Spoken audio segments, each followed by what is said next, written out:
Hey, all right, welcome back to Raff's Brain, a show about things that are interesting to me. I'm your host, Raffety. It's time for another episode of Riffin with Raff. And my 5-time returning guest now, Grauben Lara. But I gotta tell you, Grauben, my niece, Mallory Moss, the last time I was in West Virginia, I snagged an episode with her. So she was ahead of you briefly. Now you're tied again. Neck and neck, dude. Neck and neck. We're gonna beat her. Well, listen, I'm so grateful for your time. We're gonna do a quick update. For those of you who are listening to the show, you know Grauben quite well. He's been really going full steam ahead on his efforts to create a YouTube channel to help promote economic education through fun, light, and engaging, informative video content. It's been very exciting to see that evolution. Started out with a Reason contest on vertical videos, transformed into a Foundation for Economic Education fee video contest. We worked on that together. Anyway, you're making tons of progress and you're continuing to crank out content, which is exciting. Tell me about some of the recent productions, because you just put up a long form video over the weekend. Yeah, so like the last one I just put out was about FedEx, and that was interesting because at first the focus was on FedEx and that whole story, but then I feel like it eventually turned more into a story about innovation and government regulation, and FedEx was just a part of it. So I think it helped me like think about how I can frame that in different ways. So I think just talking about FedEx sounds kind of boring. So I made that, and then the one before that, I had something else that was different. It was like the top 5 economic principles that shape our world, something like that. Again, just trying something different to see like what hits and what makes sense, and seeing what else I could potentially make in the future. Do you like how you gravitating towards one particular style, or like how do you feel about these recent efforts in your own sense of it? I don't know. The last one I just made about FedEx was interesting because I feel like that one had a more dramatic tone to it, but it was fun to kind of like think about the story behind it and tell a story about like government regulation like that in that way. So I kind of liked that, even though it was like very different from like the other 2 videos that I made. So maybe it's that. I don't know if I do so well with like when I did like the list of top 5 principles. That one was interesting to make, but I don't know if it's me. Now, where did you get those 5 principles from? Did you like do some research on that, or you have your own sense of it, or like what's your? Yeah, so I had like a couple that I like listed out. Yes. And then I asked ChatGPT to kind of help me, like see what feedback. ChatGPT is a crazy good resource. So I used that and kind of combined like both, like kind of what I was thinking, like things that I know, and like what like ChatGPT said. Yeah. To kind of crank out a list. Now, how do you think about views as a metric that matters to you in terms of what you might do in the future, or are you just going to kind of do the things you like, and views are nice, but it's not going to dictate your approach? I definitely obsessed about like over views for like the first week and a half. Yeah. Especially because that very first video we posted about Kleenex. It went off, man. It did great. It has like 500 views. I mean, listen to that. Think about that for a second. You made something and you were able, for no cost, to distribute it to the world, and 500 people have seen it at least. It's really weird to think about, it's actually. Kind of fascinating. I mean, it wasn't before that YouTube existed that this was not possible. Simply not possible. So it's remarkable. We're just scratching the surface. It's extraordinary. Yeah, because I made that when it hit 500. So in my head, I think I was like, oh, maybe my standard is like 500. Maybe the next one I can break 1,000. Well, you did a shorter one that got it's gotten thousands. Oh, the YouTube Shorts, yeah, those are easier to make. Right now, YouTube is promoting Shorts. I've noticed. I think they really want that content because they're kind of competing with TikTok. They're almost thinking of themselves as a substitute for TikTok. So, how's this going to change your style? Do you want to make specific short? What is, by the way, is a short a minute or less? I don't even know what it is. I think it's 60 seconds. I think it's 60 seconds or less. Yeah. Because if I upload a 60-second or less video, it automatically goes into my Shorts folder. Yeah, I think that's right. Yeah, so I do want to make some of that stuff too, and like experiment with what that looks like. But as far as like view count, it is easier to get a lot more views on Shorts. So it's a shorter time commitment, for an audience that's always thinking about fast-paced. But yeah, I definitely like cared a bit about views. Yeah. Until I realized that the second video got like about 100, and I was like, why do the views actually matter right now? As long as people are kind of like listening to what I'm saying. Yeah. And especially now, kind of like I told you, given that I don't have like a huge audience, I think right now is a good time for me to kind of just like practice. Both like like the storytelling, like the shooting itself, like how I'm presenting myself, and things like that. It's awesome to see you at this early stage of development, just like taking risks, figuring it out, not worried so much about haters or negative comments. Have you had any any feedback that's been, you know, how do you handle that? Positive or negative? Have you had any negative yet? No, not really. I had one comment on a short, and the comment was just my left ear. So I assumed it was like an audio thing that like went wrong. Like this guy's probably wearing like headphones or something. But that was the only like negative comment I've received. So I haven't like taken it to heart or anything. It's just yeah, like, I would say the more you can insulate yourself from that, don't stress, man. Don't worry about it. One thing that I was thinking about too, regarding like a small view count, is I think it's interesting for like new channels. Because I think it's like the most difficult for like a new channel to get views, right? And I think that's obvious. But also it's like, what kind of person watches a video that has like sub 100 views? Yeah. Like for example, me, if I saw a video on my feed that had like less than 1,000 views, I wouldn't even click on it. Interesting. Even though it's like a video I might be interested in. So what about the titling? Have you figured anything out there yet? All caps. I mean, like, you know, to make it kind of sensational, but or interesting. Like people need to click on it. You know, how have you thought about that in your titles?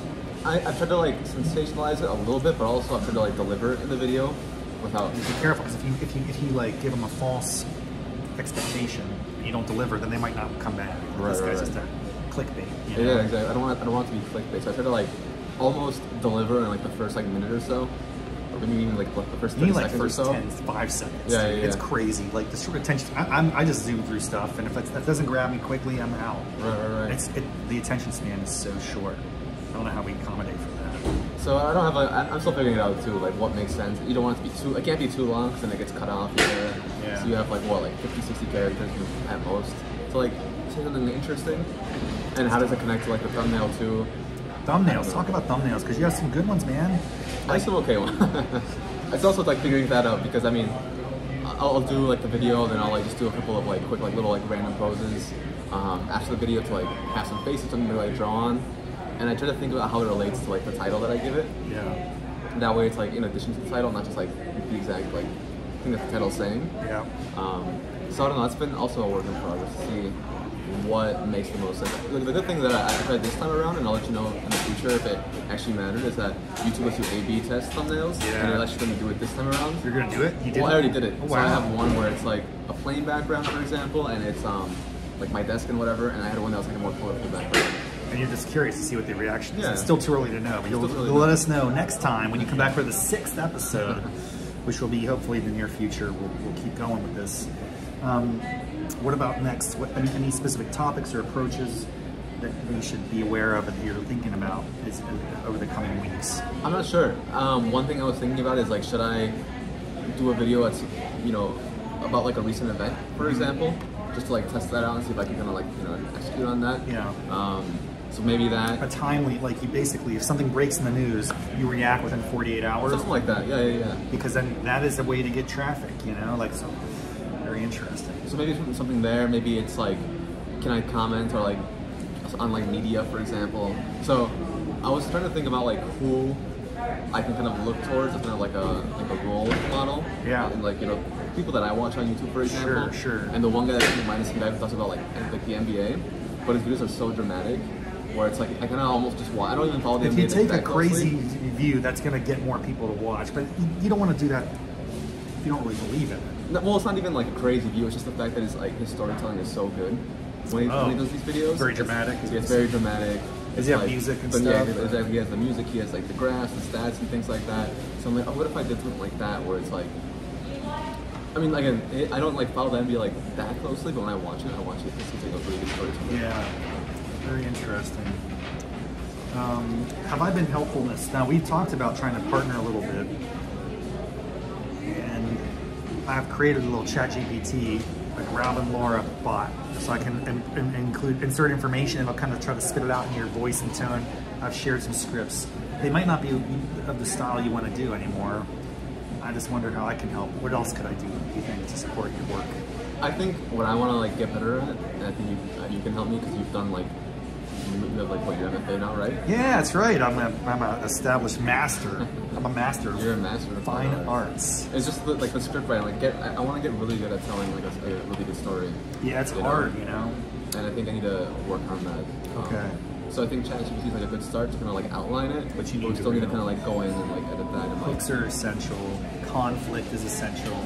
See, it's hard for me because I'm a conflict-averse person. I don't like conflict, but you have to create attention. Yeah, but it's like, what's next? What's happening? Next? Yeah. Like in like the last video I made about like the FedEx stuff. There's like the hub and spoke model, whatever. Yes. And I had like a whole like minute where I was just talking about the hub and spoke model. Yeah, maybe and it's after I watched the video, I was like, this is boring. too and dry. I literally just like nice. So you cut it. You actually anything you can do to shorten and tighten is probably a good move. Yeah, because I mentioned like the hub and spoke model for like 5, maybe 10 seconds. And you talk too much. And then I was like, and then that's it. I left that. That's part. all you need, you know. It's kind of like if people want to go deeper, they'll figure that out. Yeah, you don't have to spoon feed everything to them. Okay, and you just got back from Brazil, so maybe you have some Brazil content coming up. Yeah, I'm hoping to make like a short about Brazil recently about like their tax system and like what that seems. But I think it's also like really interesting, just to, like it's almost like a travel vlog in some ways, where it's like you kind of like go and like see like about a country and then like you learn something about it. So I want to do more of those since I've been able to travel a bit. One more thing about the tags. Do you go in and actually add certain terms and phrases? I don't know how that works. I don't know if I see any changes in it. Like, but that's just something to think about. How do you think about those elements? It's not the hashtag in the actual like description, but in the as you upload the video, it says it's not tags. It says something else. No, I think maybe they are called tags, but I know what you're talking about. It's not like a hashtag, right? But it's weird because like search terms or whatever. YouTube literally says like these probably won't help you that really? much. So I didn't know I had like a couple. I've added a couple, but I don't really know if it helps or not. Work. I don't know if that does anything. So yeah, I like when I'm uploading something, YouTube literally says like you can add tags, but they won't help with like your SEO. Something like that is what it says. Interesting. I'm actually going to experiment with. I have been just starting on this short made out of long form. So this episode that you're watching right now will be sliced using Opus. It's a crazy tool, right? Yeah, you just upload a video and it spits out like 10 different shorts. I don't even discriminate. I just upload them all. I want to see which short gets the most traction and why, and like then I can learn from it. But right now I'm just in like a shotgun mode. This video will be sliced and diced into maybe 10 little shorts, and I'll throw them on there and we'll see what happens. So stay tuned, and I'll share anything I learn with you. Likewise, keep me informed as you're learning. It's been really cool just to work with you the past 2 or 3 months on this. Yeah. We're just getting started, man. I saw a graph the other day where it was like, it's like the technology adaptation curve or adoption curve. Yeah, I know what you're talking about. And I posted about it on LinkedIn too. It's like you know, you have your early adopters onto something, you like, you know, eventually you have like innovators and whatnot, right? Yeah. Late majority, early majority, etc., etc. And I was thinking about how like that relates to like all of this content too. It's like what I said about like the, you know, who watches like a video with like no subscribers and no views. There's like a very small percentage of people, and eventually something might just hit. A critical mass and takes off, and that's so cool. And you've essentially, the back end data on YouTube is crazy. It's crazy. You can see what's the average watch time. Where do people stop watching your video? How do you learn from that? The A/B testing on thumbnails, like you said, I haven't even messed around with thumbnails yet.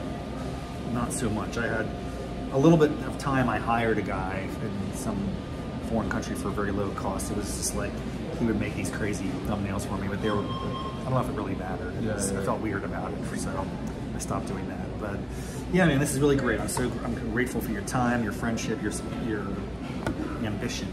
Yeah. I believe you're a very important voice for these ideas, and we need to keep doing it. So I'm going to help you out as much as I can. I appreciate it. Thanks, everybody. Thanks for joining us. We'll see Grauben in a future episode. Stay tuned for more great content on Raff's brain. Yes. Everything that's interesting to me. All right, have a great one. Bye-bye. All right.